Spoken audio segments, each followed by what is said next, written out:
Have you ever considered that a prayer could also be a law of physics? Today we're diving into one of the shortest, but maybe one of the most profound chapters in the entire Quran, Surah 112. Millions of people recite it every single day, but what if it's more than just a declaration of faith? What if it's actually the source code for reality itself? It's just 4 short verses, 4 powerful, definitive statements. On the surface, it's a beautiful declaration of pure monotheism, right? But we're being asked to look a little deeper, to see the structure underneath. What is this chapter actually doing? So, is this simply a statement of belief? A concise, elegant summary of what it means to believe in one God?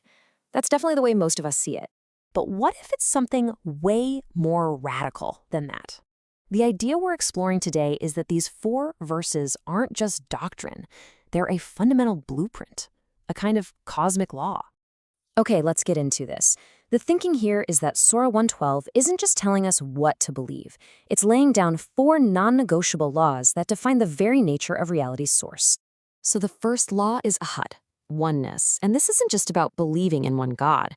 It's a structural law for the universe. It means the ultimate cause has to be single, indivisible. You can't have partners at the absolute origin point. It's the foundational rule for this whole system. Next up, Samad, the sustaining axis. This law basically says that everything in existence, everything, depends entirely on that one source for its very reality. But the source itself, it's completely self-sufficient. It depends on absolutely nothing. Then we get this third law, which establishes absolute originality. He neither begets nor is born.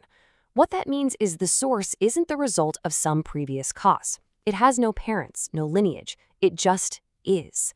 And that's crucial because it stops you from falling into an endless what came before that loop. And finally, the 4th law comes in and just seals the whole system tight. Nor is there to him any equivalent. This completely rules out any possibility of a competitor, a mirror image, or an equal. The source is absolutely, fundamentally unique.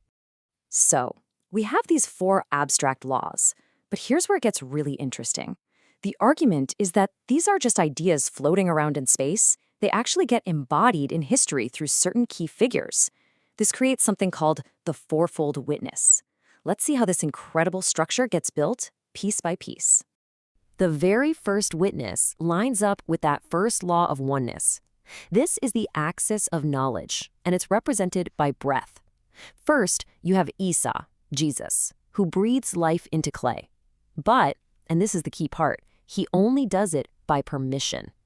This shows us a principle. Knowledge can animate the material world, but it never owns the secret of life itself.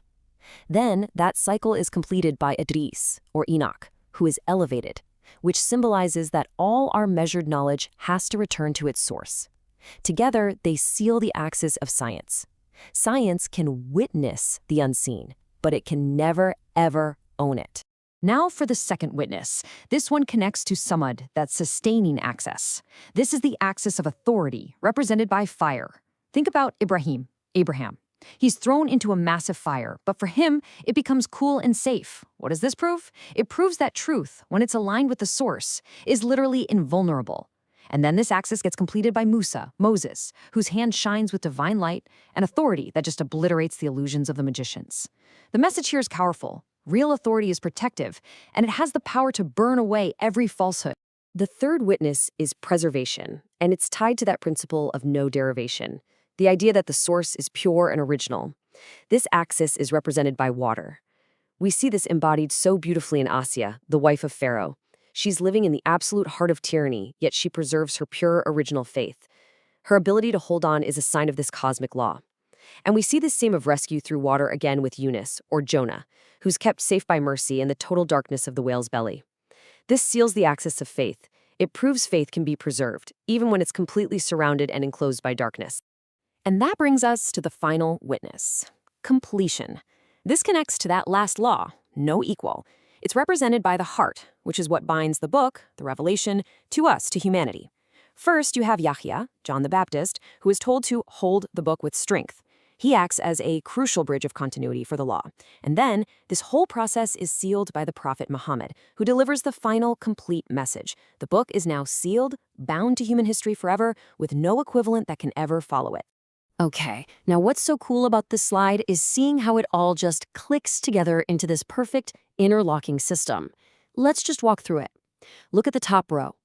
Verse 1, oneness, is embodied by Isa and Idris, and that seals the axis of knowledge. Verse 2, the sustaining axis, is embodied by Ibrahim and Musa, sealing authority. Verse 3, preservation, embodied by Āsiyah, sealing faith. And finally, verse 4, completion, is embodied by Yaḥyā and Muḥammad, and that seals the book itself to our hearts. You see? Every law has a witness, and every witness seals a fundamental axis of reality. So what does all this complex structure actually accomplish? Well, the idea is that these four witnesses together create a totally complete self-correcting system for truth. It's described as a dual caustic closure, which sounds complicated, but you can think of it like a perfectly sealed circuit where truth is focused and protected and nothing can distort it. Let's just trace the logic here, step by step. First, oneness establishes the single source. Then, knowledge shows that creation happens only by permission. Then, protection proves that truth itself cannot be harmed by falsehood.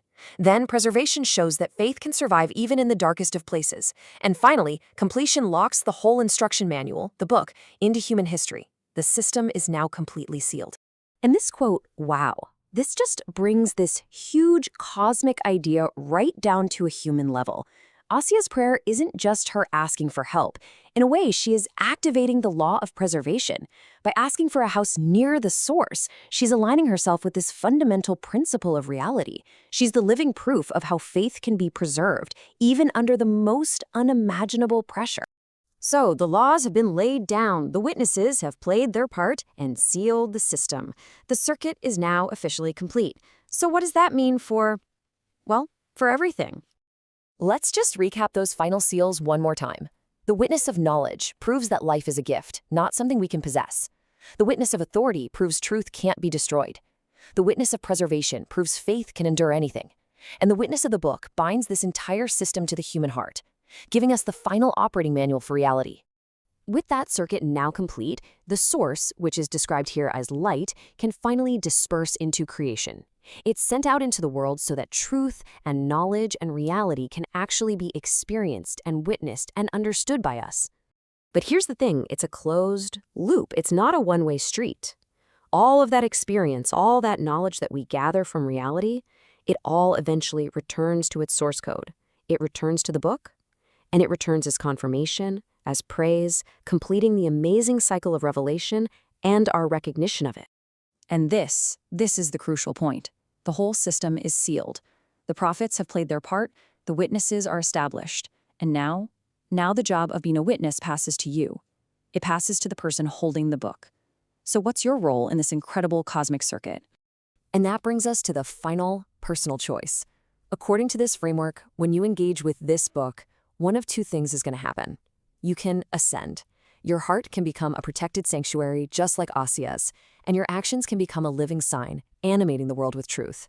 Or you can invert the whole system. Knowledge becomes something to be feared. The pursuit of power replaces the pursuit of truth. The code is complete, but how you choose to run it, that's entirely up to you.